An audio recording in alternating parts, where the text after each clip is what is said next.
कहते हैं कि हम जिस दुनिया में रहते हैं वहाँ कुल मिलाकर 7 वंडर्स हैं, जो कि बहुत ही अद्भुत हैं। लेकिन किसे पता था कि इस धरती पर उन 7 वंडर्स के अलावा 8वां वंडर भी है, जो सालों से छिपा हुआ है, किसी बड़े से देश में नहीं, बल्कि बर्फीले मणिपुर के समंदर के बीचों बीच छिपा हुआ है। चलो, पूजा की तैयारियां मुकम्मल हो चुकी है। अब तुम अपने गुरुकुल जा सकते हो। तुम? इसका मतलब है कि आप गुरुकुल नहीं आ रहे? नहीं, हर साल भगवान शिव की महापूजा के लिए मीठे दूध से अभिषेक किया जाता है। क्या? मीठा दूध? ये तो मैंने पहली बार सुना है।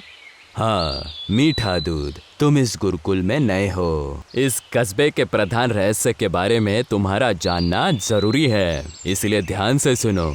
इस कस्बे में हर साल भगवान शिव की जो महापूजा होती है, उसमें उनका अभिषेक गांव के समुद्र के ठीक बीचों बीच बसे पर्वत के मीठे दूध से किया जाता है। क्या? पर्वत का मीठा दूध? लेकिन पंडित जी, ऐसा कैसे हो सकता है? भला किसी पर्वत से दूध कैसे निकल सकता है? ये सुनने में बहुत अजीब लगता है, लेकिन ये हकीकत है। बहुत साल पहले खुद भगवान ने इस गांव को वरदान स्वरूप ये पर्वत दिया था। इतना ही नहीं, उस पर्वत से केवल दूध ही नहीं बहता, बल्कि तुम जितना उसे कुरेदोगे, उसकी धरती से उतना ही सोना निकलता है। क्या? सोना? हाँ, लेकिन उस सोने पर हमारा कोई हक नहीं है। वो पर्वत, वो सोना सब ऊपर वाले का है। हम उसे चाहकर भी अपने पास नहीं रख सकते। अगर हमने ऐसे करने की कोशिश की तो ये पूरा कस्बा बीमारियों से बर्बाद हो जाएगा। चलो, अब तुम गुरुकुल जाओ। मैं कल सुबह के पहले प्रहार में वापस आ जाऊंगा। जी पंडित जी। रवि को जादुई पर्वत की कहानी सुनाने के बाद पंडित जी चुपचाप समंदर की ओर निकल गए। अगले दिन पंडित जी पूजा के लिए वक्त पर मंडप में पहुंच गए। रवि देर से पूजा के लिए पहुंचा। सारा गांव मंडप के पास इकट्ठा हुआ था। पंडित जी ने एक लोटे में दूध लेकर मंत्रोच्चारण करते हुए भगवान शिव का अभिषेक शुरू किया। ओम नमः शिवाय, ओम नमः शिवाय। पंडित जी ने बड़ी श्रद्धा से अभिषेक पूरा किया और फिर उस मीठे दूध का प्रसाद सब में बांटना शुरू किया। लेकिन गजब हो गया। जैसे ही गांव वालों ने वो मीठा दूध पिया, एक एक करके सभी के मुंह से सफेद झाग निकलने लगा और सभी लोग बुरी तरह से बीमार पड़ने लगे। अरे, ये क्या हो रहा है?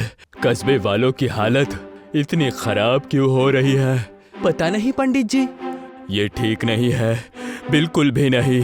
जरूर कुछ ना कुछ गलत हुआ है। रवि, तुम फौरन सबकी इलाज का इंतजाम करो।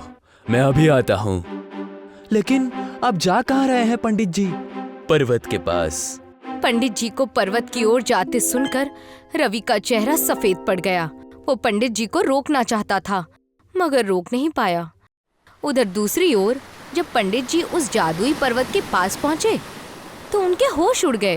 अरे, ये क्या? ये तो प्रकोप है, प्रकोप है। उन्होंने देखा कि वो जादुई पर्वत धीरे धीरे पिघलकर समंदर के पानी में मिल रहा था। ऐसा मंजर पहली बार देखा गया था। पंडित जी को अब सब समझ में आने लगा कि किसी ने रिवाज तोड़ने की कोशिश की है। वो बहुत नाराज हो उठे और तुरंत गुरुकुल लौट गए। अरे पंडित जी, क्या हुआ?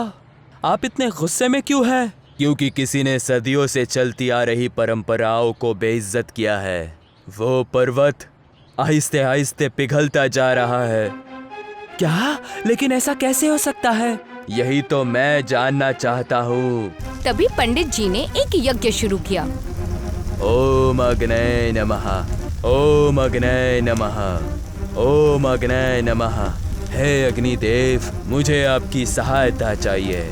मुझे हकीकत जानने में आपकी सहायता चाहिए।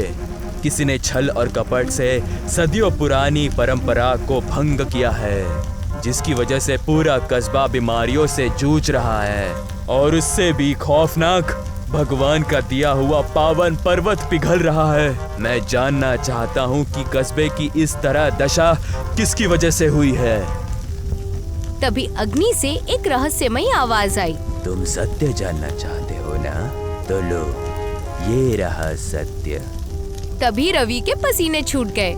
उसे समझ नहीं आ रहा था कि उसके अंदर इतना डर क्यों समा गया है। वो अंदर तक कांप उठा। यज्ञ की आग और तेज हो गई और उसके बीच एक गोल सी आकृति बन गई, जिसमें उन्हें एक नजारा दिखने लगा।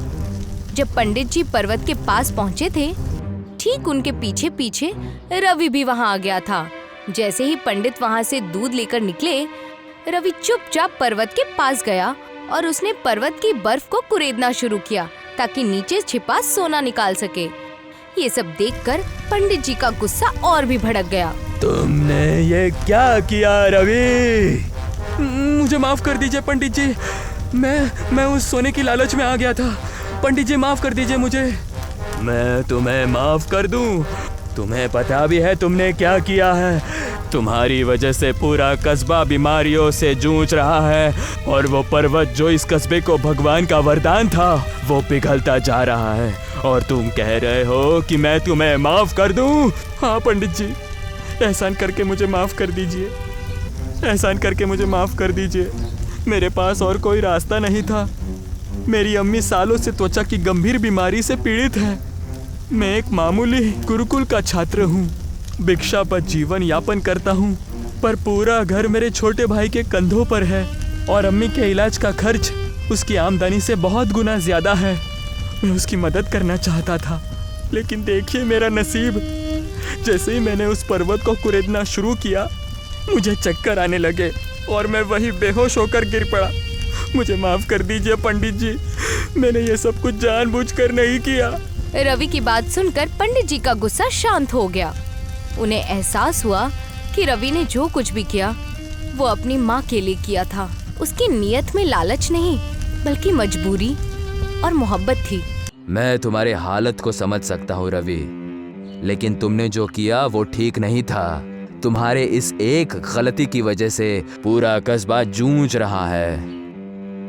मैं जानता हूँ पंडित जी, मैं अपने गुनाहों की गलती सुधारने के लिए तैयार हूँ। आप जो भी कहेंगे मैं वो करने के लिए तैयार हूँ।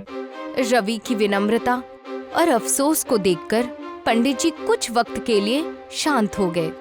वो सोच में डूब गए और फिर उन्होंने रवि की गलती सुधारने की जिम्मेदारी खुद स्वीकार कर ली। वो उसे उस समंदर के किनारे ले गए, जिसके ठीक बीचों बीच वो जादुई पर्वत था। पंडित जी, हम यहाँ क्यों आए हैं? तुम्हारे इस गलती की वजह से पर्वत का पवित्र दूध जहर में तब्दील हो गया, इसलिए अब तुम्हें उस जहर को पीकर इस पर्वत की अशुद्धि को दूर करना होगा। ठीक है पंडित जी, अगर यही मेरे गुनाहों का एकमात्र उपाय है तो मैं इसके लिए तैयार हूँ। लेकिन ये बहुत ही खतरनाक है रवि, इससे तुम्हारी जान भी जा सकती है। मैंने जो कुछ भी किया उसकी वजह से अब पूरे कस्बे की जान मौत के दरवाजे पर है, तो उन्हें बचाना मेरी जिम्मेदारी है। अगर इसके लिए मुझे अपनी जान देनी भी पड़े तो मैं तैयार हूँ। रवि के खुद पर यकीन और बलिदान की भावना को देखकर पंडित जी के चेहरे पर एक हल्की मुस्कान आ गई। उन्होंने मंत्रों उच्चारण शुरू किया। ओम नमः शिवाय, ओम नमः शिवाय, ओम नमः शिवाय। अचानक एक चमत्कार हुआ। जो पिघलता पर्वत था, उसकी चोटी से धीरे धीरे दूध की एक धार नीचे बहने लगी। रवि ने उस बहते दूध को अपनी कटोरी में लिया, आंखें बंद कर उसे पीने लगा, जिसकी वजह से दूध की धार रुक गई। लीजिए पंडित जी, मैंने अपना प्रायश्चित मुकम्मल कर दिया। एहसान करके मुझे माफ कर दीजिए। और इतना कहकर बेचारा रवि वहीं बेहोश हो गया। पंडित जी, पंडित जी! क्या हुआ रामू? पंडित जी, चमत्कार हो गया। पूरे कस्बे वालों को होश आ गया है और सब लोग ठीक ठाक हैं। क्या सच में? तभी पंडित जी ने पीछे देखा तो वो पिघलता हुआ पर्वत समंदर में डूब गया और उसकी जगह पर एक नया बड़ा चमकता हुआ सफेद पर्वत समंदर से ऊपर उभरने लगा, जिससे दूध की धाराएं बह रही थीं। तभी उसी वक्त रवि को होश आ गया।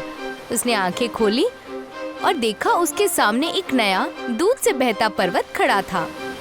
अरे मैं जिंदा हूँ और ये पर्वत ये कहाँ से आया? ये सब तुम्हारी वजह से हुआ है रवि। तुमने उस जहर को पीकर भोलेनाथ को प्रसन्न किया और उसी के फल के रूप में उन्होंने इस धरती को एक और पवित्र पर्वत का वरदान दिया है। पंडित जी की बात सुनकर रवि की आंखों में आंसू आ गए, लेकिन वो आंसू थे अफसोस से पैदा हुए फक्र और खुशी के। पूरा गांव अब फिर से समृद्ध और सलामत हो गया था।